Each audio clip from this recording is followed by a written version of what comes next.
యనమదుర్రు అనేది ఒక చిత్రమైన క్షేత్రం. అక్కడ శివలింగం ఉంటుంది. శంకరుడు ఆ శివలింగంలో తల కిందకి పెట్టి పాదాలు పైన పెట్టుంటాడు. ఇలాగా ఎక్కడైనా తల పైకుంటుంది, కాళ్ళు కిందకుంటాయి. యనమదుర్రులో ఉన్న శివలింగంలో శిరస్సు కిందకుంటుంది, పాదాలు పైకుంటాయి. మీరు అక్కడికి వెళ్లి వాళ్ళని అడిగితే నీరాజనం ఇస్తూ చూపిస్తారు శివలింగాన్ని. బాగా కింద శిరస్సు, పైన పాదాలు, నాభి, వేసుకున్న యజ్ఞోపవీతంతో సహా కనపడతాయి. యమధర్మరాజు గారు ప్రార్థన చేశాడు ఒకానొకప్పుడు, రాక్షస సంహారం చేయడానికి అమ్మా నువ్వు వచ్చి యనమదుర్రులో కూర్చుంటే నీ శక్తిని నాకు అనుగ్రహిస్తే నేను రాక్షస సంహారం చేస్తానని. అంటే అమ్మవారు శంకరుడు యోగనిష్టలో ఉండి ఆయన ఆ సమయమునందు శీర్షాసనం వేసి ఉన్నాడు. తల కిందకి పెట్టి కాళ్ళు పైకి పెట్టి కాళ్ళు పద్మాసనం వేసుకుని ఉన్నాడు. ఇలా పొడుగ్గా కూడా పెట్టలేదు. అలా కూర్చున్నటువంటి పరమశివుణ్ణి చప్పుడు చేయకండి, స్వామి యోగనిష్టలో ఉన్నాడు, నేను ఒక్కదాన్ని రావడం ఇప్పుడు ఉండదు, ఈయనతో కలిసి రావాలి అని సుబ్రహ్మణ్యుడు చంటి పిల్లవాడు ఏడుస్తున్నాడు.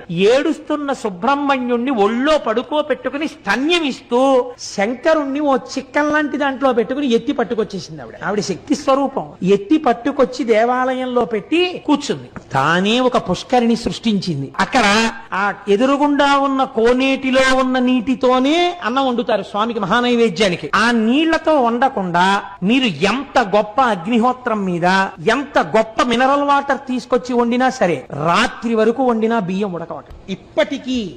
ఇప్పటికీ కూడా ఎదురుగుండా ఉన్న కోనేటిలో నీటితోనే అన్నం వండుతారు. ఇప్పటికీ మీరు కవచం తీసి చూపించమంటే చూపిస్తే సుబ్రహ్మణ్యుడిని పడుకోబెట్టుకుని పాలిస్తూ ఉంటుంది అమ్మవారు. పక్కన నిశ్శబ్దంగా శంకరుడు యోగనిష్టలో ఉంటాడు. అక్కడ మనం వెళ్ళినప్పుడు కూడా అంత మర్యాదగానే ఉండాలి, ఎక్కువ చప్పుడు చేయకూడదు. నమస్కారం చేస్తే అమ్మ ప్రసన్నురాలైపోతుంది. అక్కడికి ఈ దేవాలయాలు ఇంత గొప్ప ఉండడం ఏమిటని అన్యమతస్థులు ఆ ఆలయాన్ని ఈశ్వరుడి యొక్క శక్తి లేదని మేము నిరూపిస్తామని గుర్రాల మీద గుళ్ళోకి వెళ్లి వరణ ఉన్నటువంటి కత్తి తీసి శివలింగం మీద కొట్టారు. లోపలికి దగ్గరగా ఒక 200 మంది చొరబడి కొడితే చిత్రం ఏమిటో తెలుసా అండి?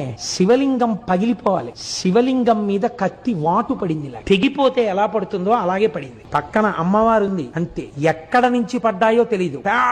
పెద్ద బండరాళ్లు పడి లోపలికి వెళ్లిన 200 మంది నజ్జైపోయారు. శివలింగం అలాగే ఉంది. మీరు ఇప్పటికీ ఆ కవచం తీసి చూపిస్తే వాళ్ళని అడిగితే చూపిస్తారు, కత్తివాటు ఉంటుంది శివలింగం మీద.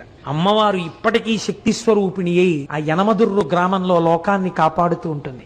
మన ఆలయాలు, మన వైభవం, మన సంస్కృతి, మన వేదం అంత గొప్పవి. మీరు ఈ మాట భీమవరం వెళ్ళినప్పుడు తప్పకుండా పక్కనే ఒక 7-8 కిలోమీటర్లు ఉంటుందంతే. ఒక్కసారి ఆ యనమదుర్రు క్షేత్రానికి వెళ్లి చూడండి.